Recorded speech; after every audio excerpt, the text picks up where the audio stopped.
इस लेसन में हम एक्सरसाइज 2.1 क्वेश्चन नंबर फर्स्ट का 11th पार्ट सॉल्व करेंगे और क्वेश्चन हमारे पास है f ऑफ x यानी function of x is equal to x raise to power m। इसको भी हम बाइनोमियल थ्योरम के थ्रू सॉल्व करेंगे और बाइनोमियल थ्योरम मैंने यहाँ आपके लिए लिख दिया है a plus B whole power n किसके इक्वल होता है। a की जगह भी कुछ हो सकता है और b की जगह भी कुछ और हो सकता है, n इसकी पावर है तो इसको हम ऐसे एक्सपेंड करते हैं। लास्ट 2 क्वेश्चन से मैंने आपको अच्छी तरह ये बता दिया है, राइट। इसी को हमने फॉलो करना है। यहाँ पे है f of x is equal to x of x raise to power m। इस फंक्शन को मैं सपोज कर लेती हूँ वेरिएबल y और इसको मैं कहती हूँ कि ये x ऑफ m के इक्वल है। ये मेरे पास इक्वेशन 1 हो गई। इसको भी हमने 4 स्टेप यूज करके सॉल्व करना है। तो स्टेप नंबर 1 में क्या होता है, स्टेप नंबर 1 में होता है कि आपने इंक्रीमेंट लेना है, taking increment on both sides, right? both sides of the equation आपने इंक्रीमेंट लेना है। ये y है आपके लेफ्ट साइड में तो आपने delta y, delta means change, ये इंक्रीमेंट लेना है। यहाँ आपके पास x है तो आपने डेल्टा x लिखना है, यहाँ डेल्टा y नहीं लिखना, यहाँ x है तो डेल्टा x लिखना है रेज टू पावर m। फिर हम क्या करते हैं, फिर हम y को, ये जो लेफ्ट साइड पे है इसको हम राइट साइड पे ले जाते हैं तो इसकी साइन चेंज हो जाएगा, ये प्लस y है यहाँ के ये माइनस y और मैं कहती हूँ कि इक्वेशन 2 है। लेकिन देखिए यहाँ मैंने सपोज कर लिया था इसको कि variable y is equal to x raise to power m, तो इस y की जगह हम ये y की वैल्यू डाल देंगे। यहाँ आप लिख भी दें put the value of y from equation 1 into 2, इसमें हम इसको पुट कर देंगे तो ये क्या बन जाएगा हमारे पास, delta y is equal to x plus delta x whole power m minus x raise to power m, right. अब ये क्या हो गया, ये हमने फर्स्ट स्टेप इसका सॉल्व कर लिया जिसमें हमने y को राइट साइड पे ले जाके उसकी वैल्यू डाली। अब हम इसको सॉल्व करना शुरू करेंगे तो ये स्टेप नंबर 2 हो जाएगा। स्टेप नंबर 2 में क्या है, वही होगा सेम जो लास्ट क्वेश्चन में हमने किया था। ये पावर इसके साथ भी है और ये पावर इसके साथ भी है, राइट। तो अगर मैं कहूँ कि एक्स है, मैं यहाँ कॉमन ले लूँ तो यहाँ रह जाएगा मेरे पास 1, सॉरी ये हो जाएगा 1 plus delta x over x, क्योंकि यहाँ तो नहीं था x, राइट, तो ये डिवाइड हो जाएगा और ये raise to power m minus x raise to power m।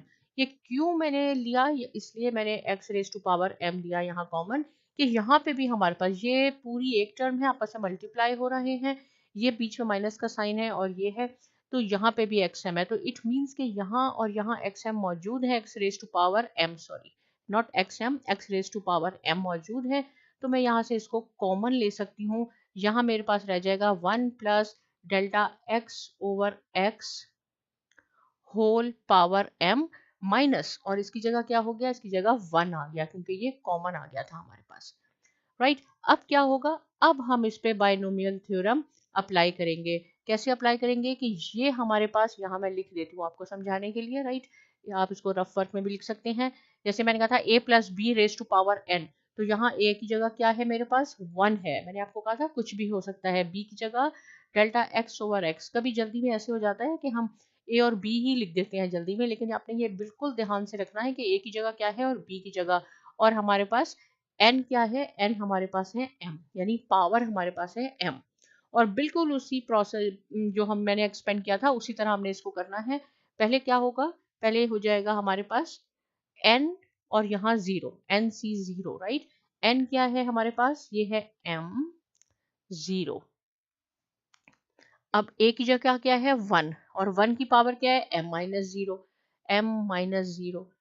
फिर हम लिखते हैं b की जगह क्या है हमारे पास डेल्टा x ओवर x, कभी भी जल्दी में आपने यहाँ b नहीं लिखना, और इसकी पावर क्या है ये, इसमें m नहीं कंसीडर होगा 0 प्लस, फिर क्या है हमारे पास m यानी nc1 है तो m है हमारी पावर और यहाँ हम 1 लिखेंगे। अब a की जगह क्या हो जाएगा, सॉरी देखा मैंने यहाँ पे, ये है 1 और यहाँ हो जाएगा m माइनस 1 और b दिस और इसकी पावर है 1।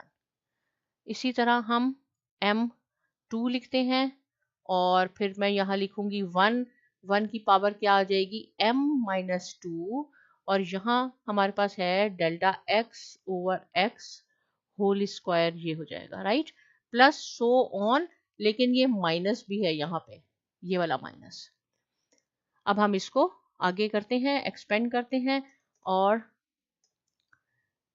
ये जैसे मैंने आपको पहले भी बताया था लास्ट लेसन में, अगर या तो हमारे पास m पावर है nc0 या n0 है, तो ये किसके इक्वल होता है, ये 1 के इक्वल होता है। और यहाँ हम देखेंगे xm, हम भूल गए थे, यहाँ मैं लगा देती हूँ x पावर m, ये 1 के इक्वल है। 1 raise to power m minus 0, ये भी 1 के इक्वल है, और किसी चीज की पावर भी 0 होती है वो भी 1 के इक्वल होता है, प्लस m, और ये होता है n डिवाइडेड बाय 1 फैक्टोरियल। 1 है तो यहाँ 1 फैक्टोरियल है, 2 है तो 2 फैक्टोरियल होगा, तो ये n हमारे पास आ गया, और इसकी पावर हमारे पास 1 है, ये हमारे पास डेल्टा x ओवर x हो जाएगा। सिमिलरली ये है m into m minus 2 divided by 2 factorial, और इसकी 1 एज इट इज रहेगा, ये हो जाएगा delta x square over x square so on minus 1। Right, ये मैंने कहाँ से लिखा, मैंने आपको ये पहले भी बताया था कि एम सी 0 1 के इक्वल होता है, एम सी 1 हमारे पास होता है m डिवाइडेड बाय 1 फैक्टोरियल, ये है, ये किसके इक्वल है, 2m into m minus 2 and so on. Right, okay, अब हम क्या करते हैं, अब हमारे पास एक्स एम यहाँ है, इन सबको मल्टीप्लाई करें, क्योंकि कोई साइन नहीं है तो 1 आ जाएगा, plus m into delta x over x, ये ऐसे है, ये हो जाएगा हमारे पास m into m minus 2 divided by 2 factorial, 1 as it is लिखें या कोई फर्क नहीं पड़ेगा इससे, प्लस माइनस 1। राइट, अब क्या है हमारे पास, देखिए प्लस 1 हमारे पास यहाँ मौजूद है, और ये नेगेटिव 1 है, ये दोनों आपस में कैंसिल हो जाएंगे, क्या हमारे पास रह गया x raise to power m into delta x over x plus m into m minus 2 divided by 2 factorial, और ये हो जाएगा delta x square over x square.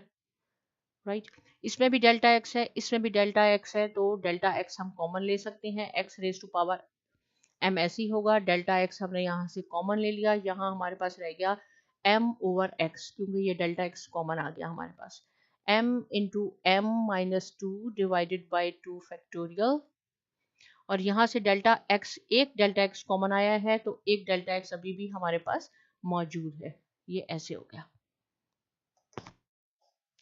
अब क्या है, अब हमारे पास स्टेप नंबर 3 हम शुरू करते हैं, और स्टेप नंबर 3 में मैंने आपको क्या बताया कि हमने डिवाइड करना होता है, divide both sides by delta x, तो ये हो जाएगा delta y over delta x which is equal to x raise to power m, delta x over delta x, और ये m over x plus m into m minus 2 divided by 2 factorial, delta x over x square plus so on. Right, जो ये 2 factorial है, ये 2 भी आप लिख सकते हैं, क्योंकि इसके बाद 2:1 होता है। ओके, अब क्या है, ये दोनों कैंसिल हो गए आपके पास, यहाँ रह गया delta y over delta x which is equal to x raise to power m over x plus m into m minus 2 divided by 2 factorial, delta x over x square. अब हमारे पास यहाँ से स्टेप नंबर 4 शुरू होगा, और fourth step पे हम क्या करते हैं, अप्लाई करते हैं limit delta x tends to 0 on both sides. Right, both side of क्या क्या क्या मीनिंग होता है कि both sides of the equation. अब हमारे पास क्या हो जाएगा, ये delta y over delta x limit delta x tends to 0, ये हो जाएगी limit delta x tends to 0 x power m over x plus m into m minus 2 divided by 2 factorial multiply by delta x over x square n plus so on. Right, जहां जहां हमारे पास delta x होगा वहां आपने 0 limit लगानी है, और जब भी हम delta x tends to 0 limit लगाते हैं delta y over delta x पे, तो ये क्या हो जाता है, dy बाई dx में कन्वर्ट हो जाता है। ये x m है, राइट, ये कांस्टेंट है, इसमें डेल्टा x नहीं है इसलिए आपने एज इट इज लिखना है। ये m ओवर x आपके पास एज इट इज होगा, plus m into m minus 2 divided by 2 factorial.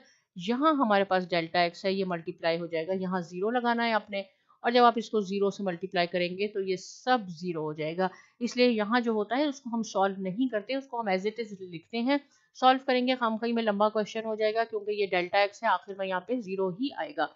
तो ये हो जाएगा एक्स एम, और इसके साथ क्या रह गया हमारे पास, m over x plus zero.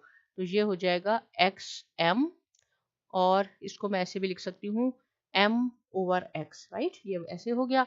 और फिर हम इसको करते हैं, क्योंकि डिनोमिनेटर में भी हमारे पास x है और न्यूमरेटर में भी हमारे पास x है, बेस दोनों की सेम है, तो dy बाई dx को मैं लिख सकती हूँ कि ये m इंटू एक्स m, ये x इसकी कोई पावर नहीं है तो 1 है, ये ऊपर आके -1 हो जाएगी, और यही इसका डेरिवेटिव है आपका, राइट। देखिए थोड़ा सा लेंथी क्वेश्चन था लेकिन इजी है। अब जो बाकी क्वेश्चन है वो इसी पैटर्न पे ही सॉल्व होंगे, आप इसकी अच्छी तरह प्रैक्टिस कीजिए। बायनोमियल थ्योरम को एक दो दफ़ा कॉपी पेंसिल पे लिख लें ताकि आपको दोबारा याद हो जाए, और इसी पैटर्न पे आपने इसको एक्सपेंड करना है। इसकी प्रैक्टिस कीजिए, साइमा एकेडमी को सब्सक्राइब कीजिए, और बहुत शुक्रिया।